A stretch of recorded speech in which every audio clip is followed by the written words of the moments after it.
आर.टी.ई. प्रवेश प्रक्रिया 2026-27 आर.टी.ई. महाराष्ट्र 25% मोफत प्रवेश प्रक्रिया 2026-27 ची लॉटरी सोडत कशी असणार आहे आज आपण या व्हिडिओमध्ये पाहणार आहोत। पालक वर्गांना जसे आता माहिती मिळाली असेल की लॉटरीची तारीख ही उद्या 6 एप्रिल 2026 आहे आणि ही लॉटरी 11 वाजता ऑनलाईन पद्धतीने पुणे येथे काढली जाणार आहे। ही लॉटरी शिक्षण आयुक्तांच्या उपस्थितीमध्ये ही प्रक्रिया पार पडेल। तर पालक वर्गांनो आज आपण पाहणार आहोत की आता तुम्हाला लॉटरीची तारीख तर समजली आहे। लॉटरीची तारीख, लॉटरीची प्रक्रिया, निकाल कसा पाहायचा आणि निवड झाल्यावर काय करायचे आज आपण ह्या व्हिडिओमध्ये समजावून घेणार आहोत। तर चला पालक वर्गांनो व्हिडिओला सुरुवात करूया। लॉटरीची प्रक्रिया।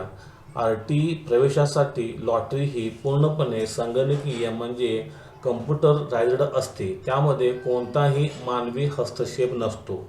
प्राधान्यक्रम प्रायोरिटी लॉटरीमध्ये प्रामुख्याने अगदी पहिल्यांदा म्हणजे सुरुवातीस 0 ते 1 किलोमीटर अंतरावर राहणाऱ्या विद्यार्थ्यांना प्राधान्य दिले जाते आणि दुसऱ्या टप्प्यामध्ये जर 1 किलोमीटर अंतरातील प्रवेशानंतर शिल्लक राहिलेल्या जागा असतील तर 1 ते 3 किलोमीटर अंतरावरील विद्यार्थ्यांचा विचार केला जातो।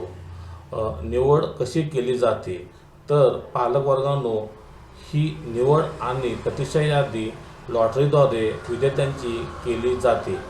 सिलेक्शन लिस्ट आणि वेटिंग लिस्ट यातूनच तयार केली जाते। निकाल कसा पाहायचा। लॉटरी जाहीर झाल्यानंतर तुम्हाला खालीलप्रमाणे निकाल हा तपासता येतो। पहिली पद्धत आहे SMS-द्वारे। जर या लॉटरीमध्ये आपले नाव आले असेल तर आपल्या नोंदणीकृत मोबाईल नंबरवर एक SMS पाठवला जातो आणि आपणास लॉटरी लागली आहे हे कळून जाईल। दुसरी मेथड आहे पोर्टलवर। आर.टी.ई.च्या अधिकृत संकेतस्थळावर आपण ॲप्लिकेशन स्टेटसमध्ये जाऊन आपल्या अर्जाचा नंबर टाकून आपल्याला निकाल पाहता येतो। थेट प्रक्षेपण। यावर्षी लॉटरीचे थेट प्रक्षेपण यूट्यूबवर केले जाणार आहे जेणेकरून या प्रक्रियेची पूर्ण पारदर्शकता आपणास पाहता येईल। निवड झाल्यावर काय करावे। पालक मित्रांनो निवड झाल्यानंतर अलॉटमेंट लेटर निवड झालेल्या पालकांनी अलॉटमेंट लेटर म्हणजे प्रवेशपत्र डाउनलोड करावे आणि कागदपत्र पडताळणीसाठी तयार राहावे। विहित मुदतीत पडताळणी समितीकडे जाऊन आपली कागदपत्रे डॉक्युमेंट व्हेरिफिकेशन करून घेणे गरजेचे आहे। प्रवेश निश्चिती पडताळणी झाल्यानंतर संबंधित शाळेमध्ये जाऊन आपण आपला प्रवेश निश्चित करावायचा आहे आणि जर आपले नाव पहिल्या फेरीमध्ये आले नसेल, आपल्या पाल्याचे नाव जर पहिल्या फेरीमध्ये आले नसेल तर घाबरून जाण्याची गरज नाही। प्रतिक्षा यादी म्हणजे वेटिंग लिस्ट तपासा। जागा रिक्त राहिल्यास प्रतिक्षा यादीमध्ये वेटिंग लिस्टमध्ये आपल्या विद्यार्थ्याचे नाव नक्की येऊन जाईल।